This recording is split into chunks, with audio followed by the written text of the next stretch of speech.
Let me interrupt you for just a sec, because with all due respect, many of your fellows here on this stage have said you'd had to moderate an awful lot of your views to get within the mainstream of the Republican Party, and that you don't believe now what you believed when you were mayor.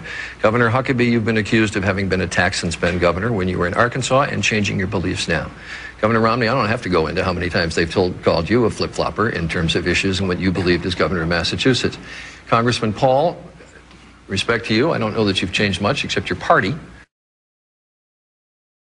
Because economically and historically, paper is not money. It can't be money. It's only money because we're forced to use it and because there's a residual trust in the pieces of paper that we carried around, because at one time it did have real value. History shows that people have chosen gold first and probably silver second. They'd rather have cigarettes than pieces of paper. No, you can't have a government like this without an income tax, but we don't want a government like this. This is not the kind of government that was designed by our founders of the country. It's not what was written in the Constitution. We've only had an income tax since 1913. But if you want a welfare state, and if you want to police the world and pay for the defense of Japan and Germany, send foreign aid to the Soviet Union, you not only need the income tax, you need the Federal Reserve to print up the money when the deficit is accumulated. So we think the government should be much smaller. If government is small, then you don't need an income tax. On occasion, I've taken the position, quite frankly, I don't believe we need the income tax, and we don't need the Internal Revenue Service. If you were president, would you work to phase out the IRS? Immediately. You have to have a gold coin standard, and anytime you quiz or question the integrity of the government, you should be able to take that certificate to the bank and make sure they do have the gold. Sir, if we don't have a gold standard for our money, could this lead to hyperinflation? No, it not could. It is. It will. If we had the proper rule of government, believe me, if we just, basically followed the Constitution, we wouldn't even have to have an income tax. We would live within our means, and we wouldn't be able to print money, and we wouldn't be able to borrow like we do. There are 38 million people today that have no health care after the government's been in health care for 45 years. We spend a lot of money on health care, the government today. The price has gone up, the quality has gone down, the distribution has been eliminated. There are more people without health care now since the government's been in the business. Okay, but what do you do to get better health care? It's sort of like asking, how do you deliver bread to poor people? How do they get bread? They work and they go out and get it. Services and goods in a free society are delivered by the marketplace, but not by government. So if you really want to help them... But doesn't government have a responsibility to come and take care of them? Personally, we do, yes, but I don't have the right to steal from you because somebody out in the street needs your help. You have an obligation personally to help them, but I don't have the right to interfere with your right to take something from you and deliver it to somebody out on the street. And you have to remember, there are more people on the street today without homes, without medical care since we've been in the business of welfare.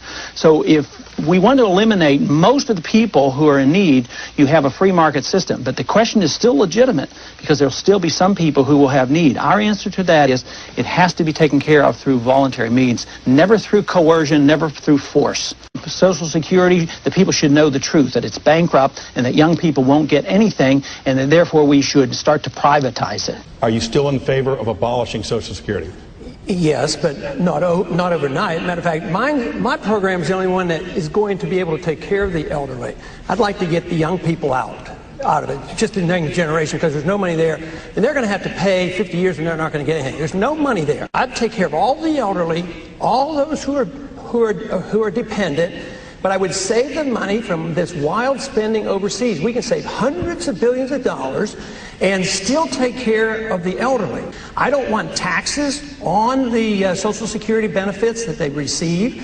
I have a bill in that would secure the trust fund where none of that money could be spent in the general revenues. If you became president, you would transition completely out of Social Security and Medicare. If I can get the people to agree and the Congress to agree, yeah, that would be my program, is to transition out, because this one has failed. I would cut massively on this overseas spending, hundreds of billions of dollars, and work our way out of it. If there's a threat to our national security, you never act secretly through the CIA or doing anything militarily without the consent of Congress. 70% of our military money is spent overseas, subsidizing rich allies. It should be spent on the defense of this country. We'd get out of the Persian Gulf, we'd back off, we'd bring all our troops home, we'd bring all our missiles home, we'd defend America. And we wouldn't, anytime they threatened us, we'd defend ourselves. We'd have armed neutrality. But we would reduce the number of nuclear bombs maybe by 75%. We wouldn't get rid of them, but we'd drastically reduce them. We'd do away with the confrontation, but stand firm and sure of ourselves. We wouldn't go in half-heartedly into anything, such as we did in Vietnam, to lose 60,000 men in a no-win, undeclared war. That is complete nonsense and the result of the Republican-Democratic foreign policy of 50 years. And it's going to continue, it's going to get worse. Well, I know that the most important thing for freedom and peace is for me to obey the Constitution. Well, and where is it the authority of the Constitution for us to police the world? I think when our national security is threatened, the American people have a right to vote through their congressman for a declaration of war. This is the kind of thing that leads to Vietnam War type wars and UN sanctions. This is the kind of thing that leads to Koreas, Vietnam, and useless wars. This is why we did not win the war in the Persian Gulf and why we're still facing with this problem. So for us to unleash bombs on Iraq at this particular time to kill more innocent people for narrow political reasons, no, there is absolutely no need to cause more bombing because of a very overall flawed foreign policy. How are you going to vote on impeachment? I'll vote for impeachment. For all 4 articles? Yes, unenthusiastically, because I think the charges are way too mild. But I wish the Congress would address the unconstitutionality of presidents waging war. That, to me, is a lot more serious than Monica Lewinsky. Matter of fact, our national security is more jeopardized by permitting this to happen because we're liable to start a war. We're liable to have our military men killed. We're liable to have more attacks on us by terrorists. Our foolish policy in Iraq invites terrorist attacks against U.S. territory and incites the Islamic fundamentalists against us. So why leave them in the region? They don't want our troops on the Arabian Peninsula. We have no need for our national security to have troops on the Arabian Peninsula. And going into Iraq and Afghanistan and threatening Iran is the worst thing we can do for our national security. I am less safe. The American people are less safe for this. It's the policy that is wrong. Tactical movements and shifting troops around and taking in 30 more and reducing by 5, totally irrelevant. We need a new foreign policy that said we ought to mind our own business, bring our troops home, defend this country, defend our borders. We lost 900 men in Iraq, over 100 in Afghanistan. Afghanistan is blowing up. It's coming unraveled. We're involved in 2 countries there trying to nation build. At the same time, it looks like we'll be in Pakistan. It's time we brought our troops home from around the world. We need to come home from Korea, we need to come home from Japan, and we need to come home from Europe. We need to spend all that money here in this country. We should bring our troops home, change our foreign policy, quit these ridiculous wars. We would be safer and richer for it. You have a government that provides national defense, but you don't have militarism and you police the world. Maybe we could take care of some people back here at home if we weren't spending $1.5 trillion a year on our militarism. That money needs to be spent back at home, and we would have more defense, not less defense. You know, I served 5 years in the military. I've had a little experience. I've spent a little bit of time over in the Pakistan, Afghanistan area, as well as in Iran. But I wouldn't wait for my generals. I'm the commander-in-chief. I make the decisions. I tell the generals what to do, and I'd bring them home as quickly as possible, and I'd get them out of Iraq as well, and I wouldn't start a war in Libya. I'd quit bombing Yemen, and I'd quit bombing Pakistan. I'd start taking care of people here at home because we could save hundreds of billions of dollars. Our national security is not enhanced by our presence over there. We have no purpose there. We should learn the lessons of history, and the longer we're there, the worse things are, and the more danger we're in as well, because our presence there is not making friends. The other 2 parties no longer stands for the Constitution and liberty, and that there's no difference between the 2. I mean, whether you have Republicans or Democrats in office, government gets bigger, taxes go up, the deficit gets worse. But when you look at it, whether Democrats are in charge or Republicans are in charge, personal liberties are intruded upon.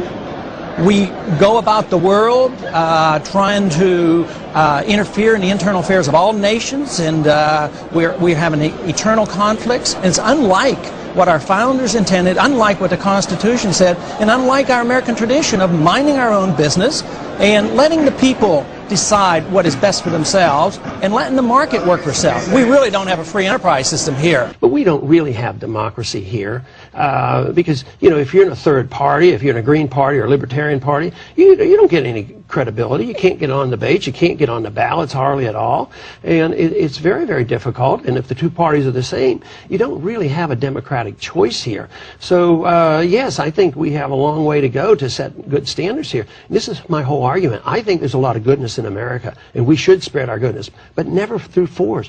We should be talking about what we can do here at home to set a good example, have a healthy, vibrant economy, protect civil liberties, and have a foreign policy where we're minding our own business, but have trade with people and talk with people. Well, you know, I did that one time in a third party, and we don't have democracy in this country. It's so biased. If you're in a third party, I can't get in debates as a third party candidate. When I did it as a third party, I spent over half my money just trying to get on the ballots. So we don't have a good democratic process. What happens if you come to the conclusion, as millions of Americans have, that the parties aren't different? They're all the same. The monetary policy stays the same. The welfare system stays the same. The foreign policy stays the same.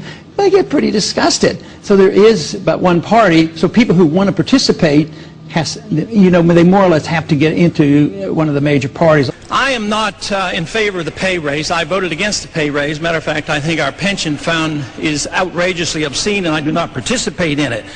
But in comparison to some other matters, I think the amount of attention that we gave to the pay raise is probably a little bit more than needed to be done.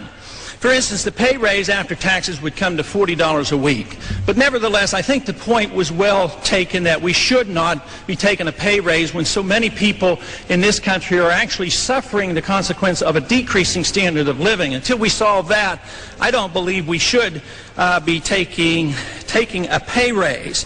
There's one documentary that's been put out recently that has generated a lot of interest called Freedom to Fascism. And we're moving in that direction. We're not moving toward Hitler-type fascism, but we're moving toward a softer fascism. Loss of civil liberties, corporations running the show, big government in bed with big business. So you have the military-industrial complex, you have the medical-industrial complex, you have the financial industry, you have the communications industry. They go to Washington and spend hundreds of millions of dollars. That's where the control is. I call that a soft form of fascism, something that is very dangerous. We should be bound down by the Constitution, but the people in this country think we live in an age of relative ethics, is what they have come to the conclusion of. Sure, profess to believe in the Constitution, but why have we gone to war since World War II without a declaration of war?